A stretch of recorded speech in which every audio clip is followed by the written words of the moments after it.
once again, IceHogs fans. Joseph Zakshesky with you for IceHogs TV, and I'm thrilled to welcome in a very special guest today. The IceHogs just recently announced that he will be returning to the organization for a second stint, and defenseman and veteran blue liner Cody Franson. Cody, welcome back to the IceHogs organization. I know it's been a unique summer, unique off season, but I'm sure no one going to a place that's a bit familiar to you has to be comforting. Yeah, definitely. Obviously we spent the last 2 years in the KHL playing for Olms there. And obviously with everything that happened, in relation to COVID, going back over with the family and stuff just became something that was a little too daunting. And we started looking at the options to come back over here, and going back to Rockford in that situation that I was in the last time was something that was very appealing to me. Obviously it was different circumstances last time I was there. There was some frustrations, obviously, with being, and how I got to Rockford, I guess you could say. But once I settled in there in the role they had me in, and working with Jeremy and Kinger and Brookie and all those guys, it ended up being a lot of fun, and I really enjoyed it. So when we started looking to come back, it was definitely one of the first things we looked into to see if that was a possibility, and fortunately it was.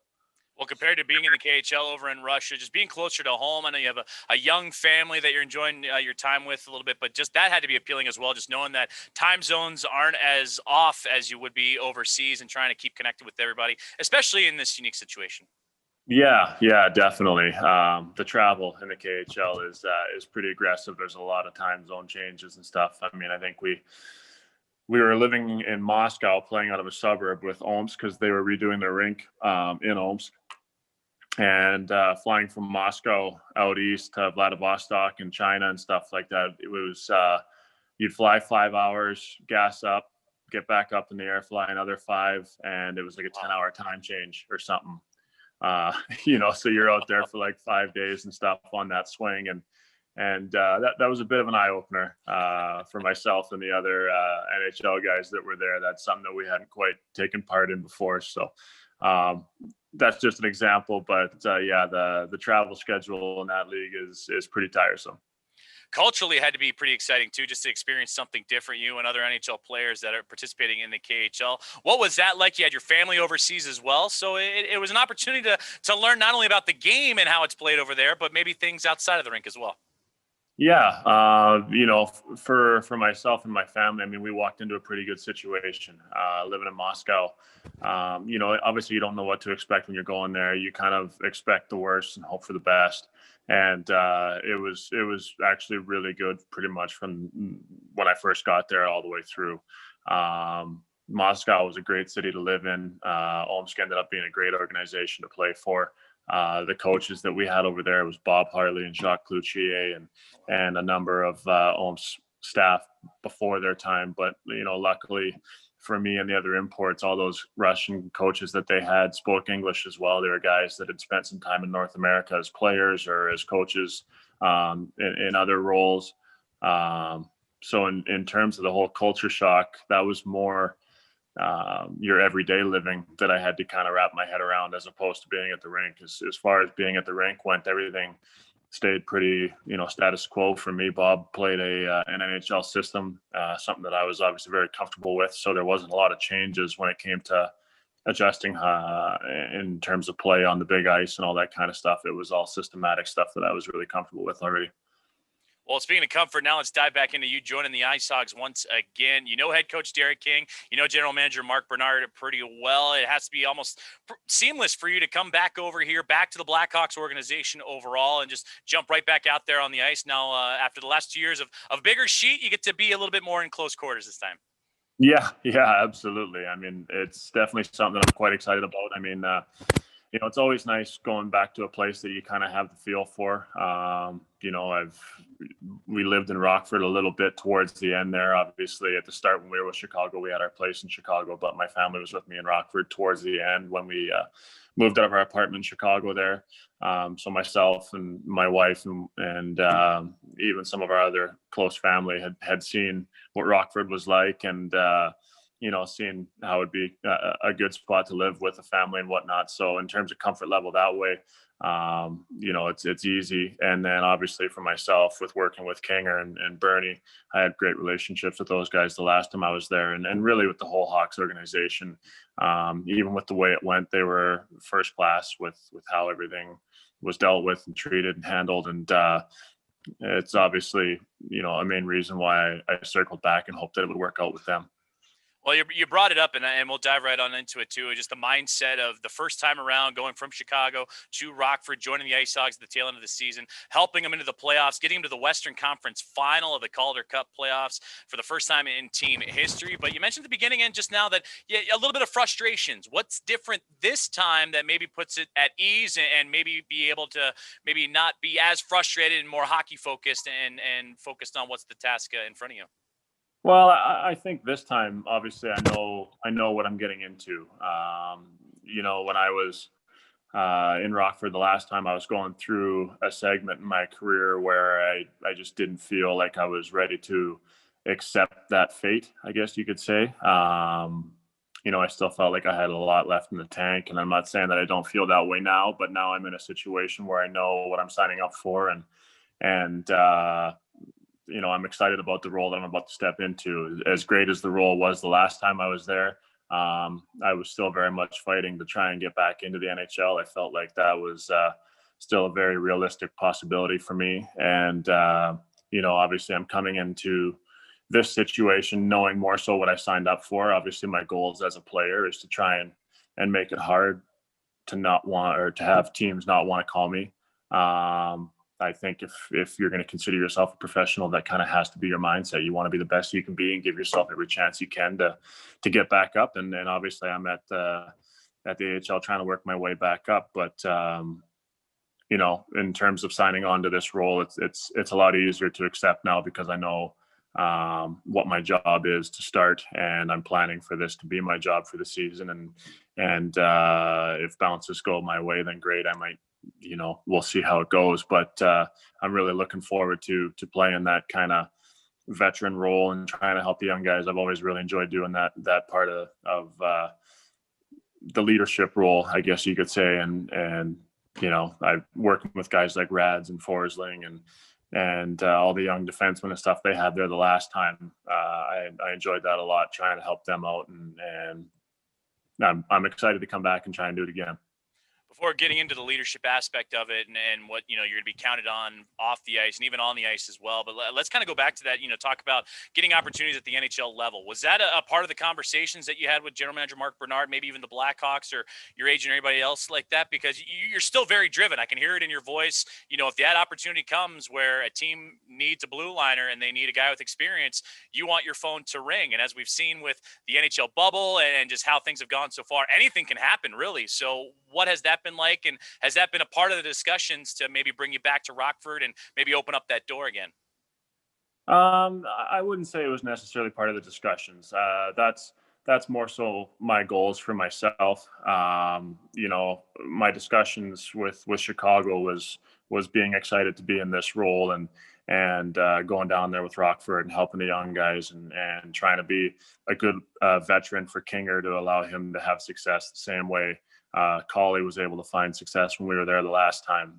Those are my immediate goals first and foremost. But like I said, as a pro, my goal is to play well enough to make it hard on teams not to look at me. And I just think that's the proper attitude to have. I know a lot of teams get hesitant to bring veterans in because they're kind of looking for a last contract, and sometimes you can get certain individuals that just kind of go down there and kick their feet up and just kind of want to enjoy their last year playing hockey or whatever. Whereas for me, I'm kind of in that take it year by year phase and leave it all out there and see what happens and kind of leave yourself the best chance you can. And if it doesn't happen, then so be it. You know what you signed up for. And if it does, then my kids get to watch me play in another NHL game.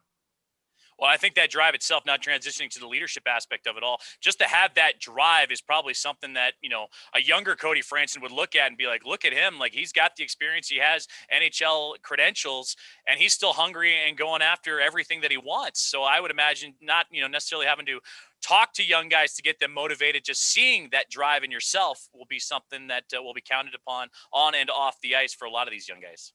Yeah, well, I mean, if I go back and look at the guys that I've had for leaders on the teams that I've played for, the ones you always respect the most are the guys that go out there and pay attention to what they need to work on and try to improve all season long.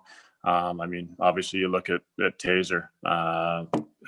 Everything that guy's done in his career, there's a reason he wears the C. He's out there early before practice working on different techniques and coming out of corners or goal line stuff or puck handling or anything that he kind of sees that he needs to do to feel comfortable or do to feel confident. He's always out there trying to make sure he's where he wants to be. And he doesn't need to say a lot to have guys, automatically give him that respect. Another one for me is Shea Weber. Obviously, he's a close friend of mine, and he's another one of those guys that didn't say much, but when he did say something, it was something that snapped everybody in line, and all of a sudden your team was back on the right foot just like that. And he didn't like to have to say anything. He tried to let his play do the talk, and I've always found that guys seem to respond to that style of leadership really well. Guys that try not to say too much, but will go out there and lead by example. And then when they do say something, guys seem to respond. So that's always kind of been the way I've always pictured leading whenever I've gotten myself into a role like that. And like I said, I've always enjoyed trying to help the young guys that are trying to figure things out. I've always had a lot of fun in doing that. So I'm excited about this. Hey, Coach Derek King, in the press release when it was announced that you would be returning to the organization, he said it'll be like having a player that's also a coach out there on the ice. How much do you want to take that into consideration of maybe pulling a little bit of double duty and being hungry as a player, but at the same time using opportunities as teachable moments for yourself and some of the young players? Yeah, absolutely. I mean, it's been documented that coaching is something that I've definitely thought about for the next, phase of my life after hockey.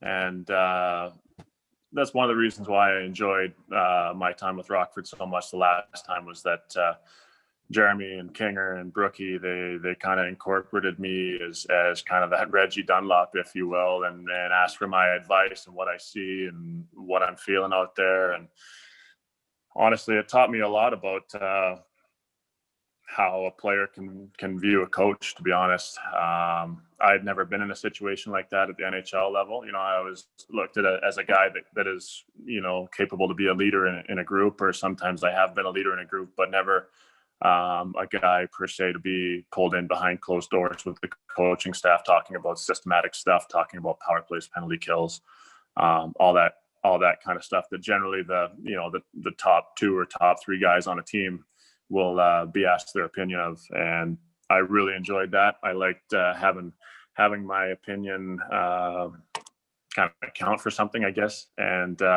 seeing how what I seen compared to what they seen and how it kind of played out in games, and then all the success that we started having based on us just working as kind of a team, I guess you will. And obviously, I'm not saying my opinion accounted for a ton, but obviously Colleen, those guys made all those decisions and got us to where we needed to go. But it was a lot of fun being part of that process and seeing the team have success through that.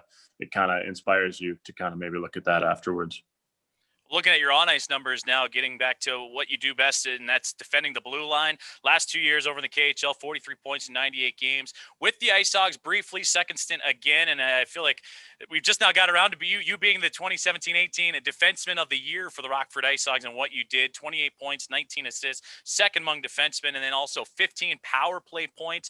That was a huge part of the game. You, Adam Clendenning, and Chris DiDomenico seemed to have the trio situation down during that run in the regular season, then into the postseason.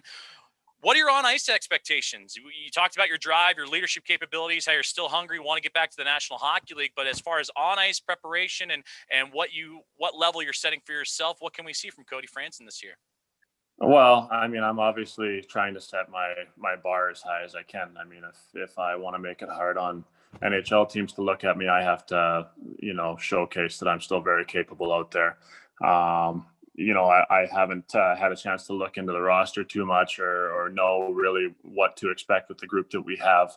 Obviously, when I was there last time, getting Clendenning and DiDomenico, a couple older guys that had kind of run power plays their whole lives. Then we had a couple good young guys that fit in really well. It just kind of all seemed come together at the same time. And we just kind of became one of those power play units that was really confident and had a game plan that teams had a tough time shutting down. And it went great. So, obviously we want to try and create more along the lines of the same thing. But I mean, for myself, I want to put up, as many numbers as I can and be in all situations person. And, I'm not coming into this going, I'm going to be an older veteran guy that's going to play half the games in 15 minutes a night and just kind of be a coach. That's the last thing that I want to accomplish this season. I still want to be the guy that plays 25, 30 minutes a night and tries to lead by example and help all of our young guys and see what kind of mindset it takes to be successful. Cody, before I let you go, it's been a very unique offseason, very unique summer. NHL wrapping up Stanley Cup final going on right now, and we're at the tail end of September, beginning of October. You've been playing hockey for a very long time, from whether it was amateur status all the way to now, all your seasons in the National Hockey League and beyond, which means that you're probably a player of routine. You like to know what the schedules are going to look like, what the offseason is going to look like. How has this offseason been for you and preparing for what's going to be a unique situation moving forward? Well, there's been silver linings, like you said before we started talking. You get to see the family. Obviously, with everything COVID related, you get to spend a lot of time at home, which is definitely my silver lining. The travel over in Russia, you don't get to see a ton of your family over there.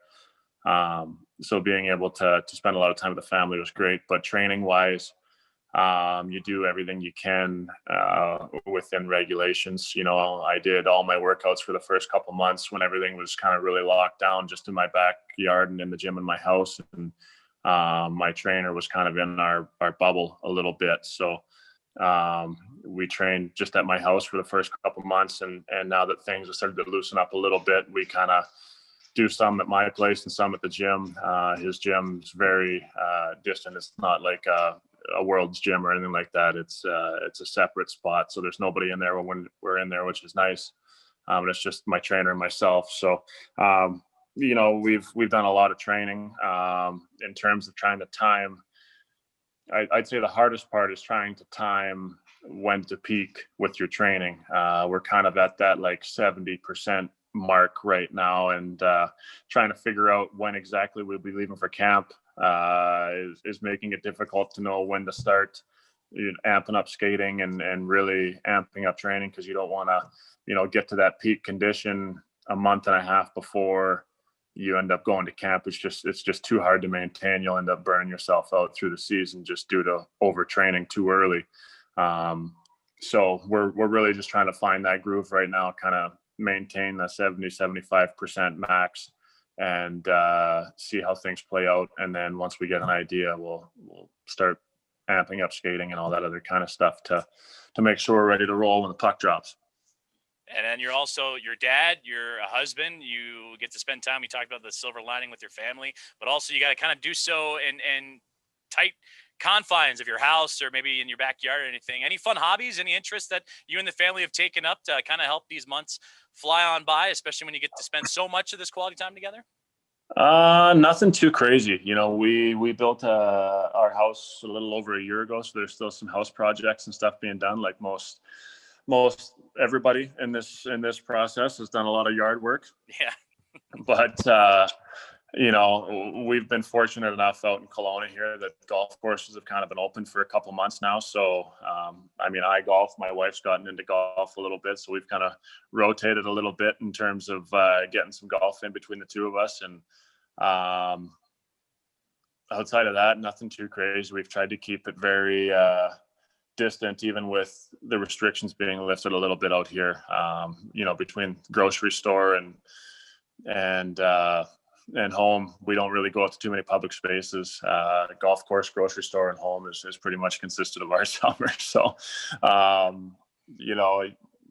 having playoff hockey going through the summer months was interesting. I was watching some hockey outside, so that was interesting. But Yeah, I mean, in hindsight, it's been a great summer, to be honest. Well, Cody, I cannot thank you enough for taking the time to chat with us and get your perspective moving into a brand new season and what you've been up to these last couple of years. But I know there's a lot of people out there excited to see you wear an IceHogs uniform again, and we look forward to it. I'm looking forward to it myself. Thanks for having me.